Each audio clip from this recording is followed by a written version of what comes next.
নমস্কার বন্ধুরা, লাবণী রান্নাঘরে নতুন একটা রেসিপিতে আপনাদের সবাইকে জানাই অসংখ্য ধন্যবাদ। এই দেখুন আমার হাতে এক চুবড়ি পাকা আম রয়েছে। আজকে এই পাকা আম দিয়ে আমি আপনাদেরকে ম্যাঙ্গো জ্যাম বানিয়ে দেখাবো। আর আপনারাও যাতে খুব সহজে একদম দোকানের মতো জ্যাম বানিয়ে ফেলতে পারেন, তার জন্য কিন্তু আমার সম্পূর্ণ ভিডিওটা দেখতে হবে।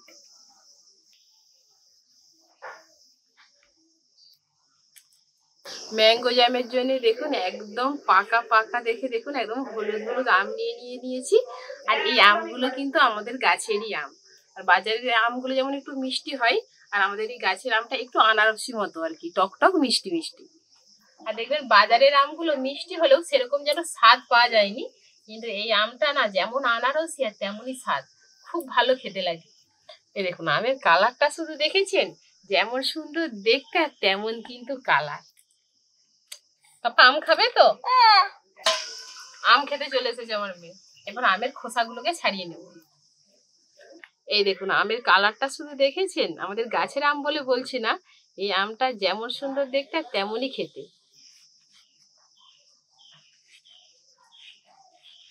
আমটা কাটছি, এত সুন্দর গন্ধ বেরোচ্ছে না, খুব সুন্দর সেন্ট আমটা। আজকে কিন্তু এই ম্যাঙ্গো জ্যামের জন্য কিন্তু আমি 2 কেজির বেশি আম নিয়েছি। আর দেখবেন বাচ্চারা কিন্তু এই জ্যাম খেতে খুবই ভালোবাসে। আর আমার বাড়িতে যেহেতু বাচ্চা আছে, তার জন্য একটু বেশি করে বানিয়ে রাখছি। আম খেতে এসেছিস টেপি? এই টেপি, আম খেতে এসেছিস? সেদিনকে আমার মেয়ের মাছ ভাজা রেখে দিয়েছি গ্যাসের উপরে, একটা থালা চাপা দেওয়া ছিল, ঠিক নিয়ে পালিয়ে গেছে। আপনাদের কাছে যদি মিক্সার না থাকে, আপনারা তাহলে দেখবেন আমের খোসাটাকে ছাড়িয়ে আমটাকে গ্রেটারে গ্রেট করে ভালো করে ছেঁকে নেবেন।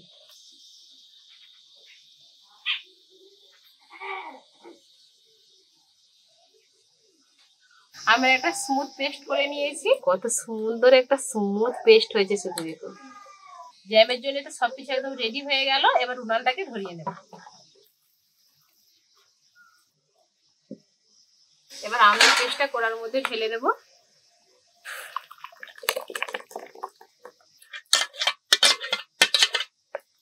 এখানে আমি 2 কেজি আম নিয়েছিলাম। 2 কেজি আমেতে আমি এখানে 1 কেজি চিনি নিয়েছি, দিয়ে দেব। পাকা আম যেহেতু একটু বেশি মিষ্টি, তাই চিনিটা কিন্তু আমি অর্ধেক দিলাম। আপনারা চিনিটা আপনাদের পছন্দসই, যেমন মিষ্টি খেতে পছন্দ করবেন জ্যামটা, সেই পরিমাণে চিনিটা দিতে পারেন। আজকে আমি মাত্র 3টে উপকরণ দিয়ে আমি আপনাদেরকে এই জ্যামটা বানিয়ে দেখাচ্ছি। আম, চিনি, আর তার সাথে থাকবে লেবুর রস। লেবুর রসটা এখন দেবো না, কিছুক্ষণ পরে দেবো। খুব ভালো করে আগে ফুটিয়ে নিই।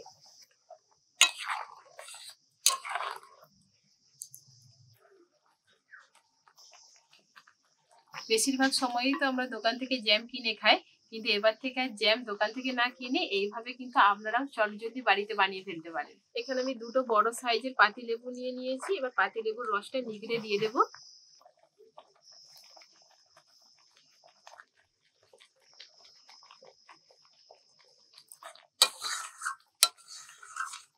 আরো কিছুক্ষণ একটু খুব ভালো করে জাল দিয়ে ফুটিয়ে নেব।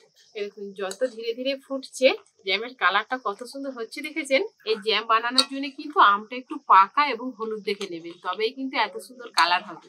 আমাদের কিন্তু পাকা আমের একদম ম্যাঙ্গো জ্যাম রেডি। আর এই দেখুন, এর থেকে কিন্তু বেশি ঘন করব না, কারণ এটা ঠান্ডা হয়ে যাওয়ার পরে আর একটু টাইট হয়ে যাবে। আর জ্যামটা হয়ে গেছে বুঝবেন কি করে, আপনাদেরকে একটু দেখিয়ে দিচ্ছি। এরকম অল্প একটু হাতে নেবেন, এরকম এরকম তারের সৃষ্টি হলে তখনই বুঝে নেবেন যে জ্যামটা কিন্তু আমাদের রেডি হয়ে গেছে। এরকম এবার জ্যামটাকে কড়া সমেত নামিয়ে একটু ঠান্ডা করে নেব।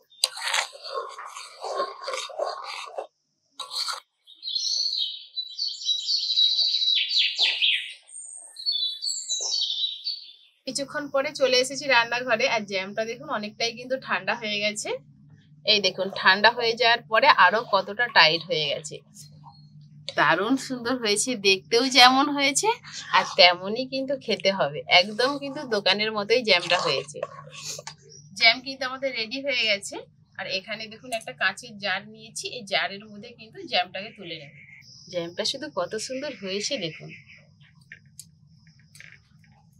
আর যে কোনো দেখবেন আচার বলুন বা জ্যাম, একটু কাঁচের জারের মধ্যে রাখার চেষ্টা করবেন, তাহলে দেখবেন অনেকদিন ভালো থাকবে।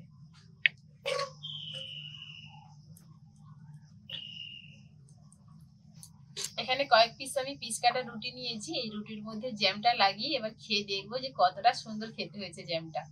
এখন তো পাকা আমের সিজন, আপনারা কিন্তু কম দামে পাকা আম কিনে কিন্তু এই জ্যামটা বাড়িতে বানিয়ে রাখতে পারেন। যখনই ইচ্ছা হবে মাঝে মধ্যে কিন্তু খেতে পারবেন। আর দোকান থেকে কিনলে কি অনেক টাকা খরচাও পড়ে যায়, আর খেয়ে সেরকম পোষায় না। রুটির মধ্যে তো জ্যাম মাখিয়ে নিয়েছি, এবার খেয়ে দেখি কেমন হয়েছে।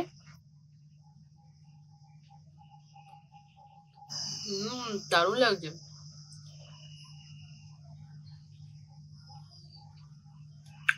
সত্যি খুব সুন্দর লাগছে।